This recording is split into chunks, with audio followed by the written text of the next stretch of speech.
ರಣಭೀಕರ ಬರಗಾಲದಿಂದ ಬಸವಳಿದಿದ್ದ ಅನ್ನದಾತರು ಇದೀಗ ದಿಲ್ ಖುಷಿಯಾಗಿದ್ದಾರೆ.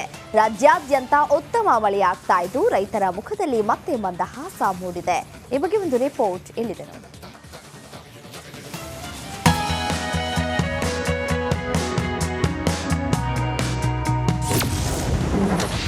ಬಂತು ಮಳೆ, ತಂಪಾಯಿತು ಇಳೆ.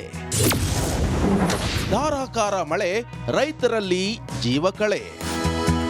ನೀರಿಲ್ಲದೆ ಬತ್ತಿದ್ದ ಹೊಳೆಯಲ್ಲಿ ಜೀವಕಳೆ. ಇಷ್ಟು ದಿನ ಬಣಬಣ ಅಂತಿದ್ದ ಕೆರೆಕಟ್ಟೆಗಳೆಲ್ಲ ಭರ್ತಿ. ಹೊಲ ಗದ್ದೆಗಳಲ್ಲೂ ನಿಂತಿರೋ ಮಳೆ. ಹದಗೊಂಡ ಮಣ್ಣಲ್ಲಿ ಬಿರುಸುಗೊಂಡ ಕೃಷಿ ಚಟುವಟಿಕೆ. ಹೀಗೆ ಮಳೆ ಬಿದ್ದು ಹದವಾದ ಮಣ್ಣು ಹಿಡಿದು ರೈತರು ಖುಷಿಯನ್ನ ವ್ಯಕ್ತಪಡಿಸುತ್ತಿರೋದು ಬಾಗಲಕೋಟೆಯಲ್ಲಿ. ಜಿಲ್ಲೆಯ ಗೂಳೆದಗುಡ್ಡ ತಾಲೂಕಿನ ತೆಗ್ಗಿ ಗ್ರಾಮದ ರೈತರ ಮುಖದಲ್ಲಿ ಮತ್ತೆ ಮಂದಹಾಸ ಮೂಡಿದ್ದು ಧಾರಾಕಾರ ಮಳೆಗೆ ಇಳೆಯೂ ತಂಪಾಗಿದೆ. ಹೆಸರು ಬಿತ್ತಕ ನಾವು ಯಾವ್ದೋ ಪೀಕ್ ಬಿತ್ತಾಕನು ಈ ರೋಣಿ ಮಳೆ ಆತಂದ್ರೆ ಬಿತ್ತಾಕ ಅನುಕೂಲ ಆಗ್ಬಿಡ್ತದ್ರಿ ನಮ್ಗೆ. ಇನ್ನೊಂದ್ ಇಂಥ ಮಳೆ ಆಗ್ಬೇಕ್ರೆ ಈಗ ಇಷ್ಟ ಆದಿದ್ ಮಾತ್ರ ಅಷ್ಟು ಜನ್ಮಕ್ಕೆ ಸಮಾಧಾನ ನಮ್ಗೆ ರೈತರಿಗೆ.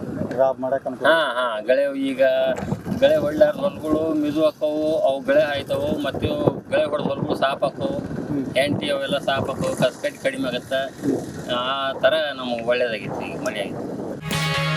ಬಾಗಲಕೋಟೆ ಜಿಲ್ಲೆಯಲ್ಲಿ ಕಳೆದ ಬಾರಿ ಬರದಿಂದ ರೈತರು ಕೈ ಸುಟ್ಕೊಂಡಿದ್ರು. ಇನ್ನೂ ಸಹ 12,000ಕ್ಕೂ ಅಧಿಕ ರೈತರಿಗೆ ಬರ ಪರಿಹಾರ ಹಣ ಸಿಕ್ಕಿಲ್ಲ.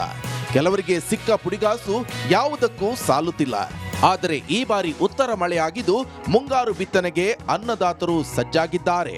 ಮಳೆ ನಿರೀಕ್ಷಿತಕ್ಕಿಂತಲೂ ಒಂದು 6% ಜಾಸ್ತಿ ಆಗುವ ಕಾರಣಕ್ಕಾಗಿ ಪೂರ್ವ ಸಿದ್ಧತೆಯಾಗಿ ಒಟ್ಟು ನಾವು 6,500 ಕ್ವಿಂಟಲ್ನಷ್ಟು ಸಿದ್ಧತೆ ಮಾಡ್ಕೊಂಡಿದ್ದೀವಿ. ಅವು ಗೊಬ್ಬರದ್ದು ಕೂಡ ರಸಗೊಬ್ಬರದ್ದು ಒಟ್ಟು ಪ್ರಾರಂಭಿಕ ಶುಲ್ಕು 61,000 ಮೆಟ್ರಿಕ್ ಟನ್ನು. ಜೊತೆಗೆ ಈ ನಡಿ ಈಗ ಶುರು ಮಾಡೋಣ.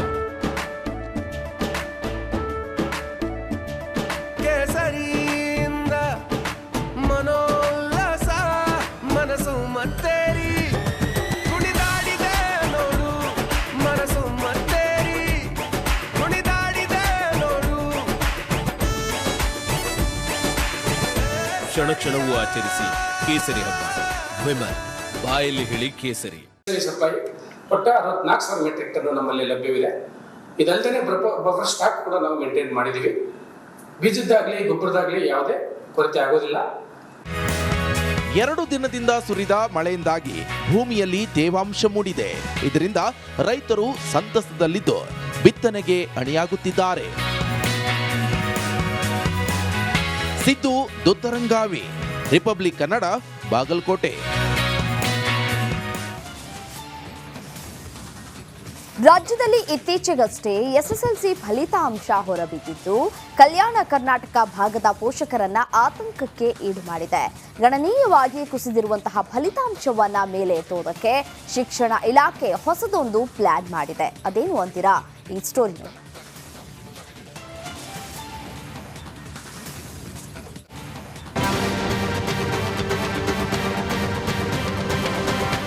2023-24ನೇ ಸಾಲಿನ ಎಸ್ಎಸ್ಎಲ್ಸಿ ಫಲಿತಾಂಶ ಕಲ್ಯಾಣ ಕರ್ನಾಟಕ ಭಾಗದ ಪೋಷಕರು ವಿದ್ಯಾರ್ಥಿಗಳನ್ನ ಆತಂಕಕ್ಕೀಡು ಮಾಡಿದೆ.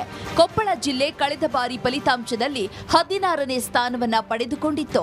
ಆದರೆ ಈ ಬಾರಿಯ ಫಲಿತಾಂಶ ಜಿಲ್ಲೆಯ ಶಿಕ್ಷಣದ ಗುಣಮಟ್ಟವನ್ನೇ ಅನುಮಾನಿಸುವಂತಿದೆ. ಕೊಪ್ಪಳ ಜಿಲ್ಲೆಯ ಕನ್ನಡ ಮಾಧ್ಯಮದ ಶಾಲೆಗಳಲ್ಲಿ 52% ವಿದ್ಯಾರ್ಥಿಗಳು ಉತ್ತೀರ್ಣರಾದ್ರೆ 48% ವಿದ್ಯಾರ್ಥಿಗಳು ಡುಮ್ಕಿ ಹೊಡೆದಿದ್ದಾರೆ.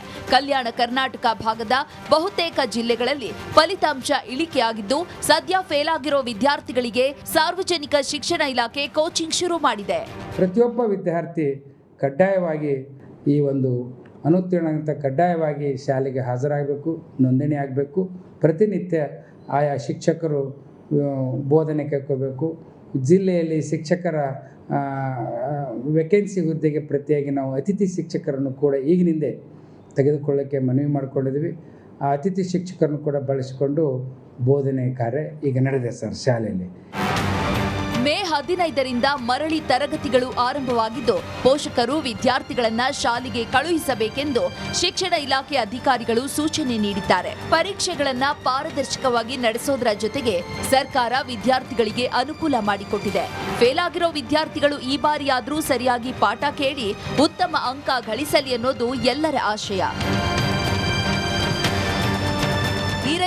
ಹಿರೇಮಠ, ರಿಪಬ್ಲಿಕ್ ಕನ್ನಡ, ಕೊಪ್ಪಳ.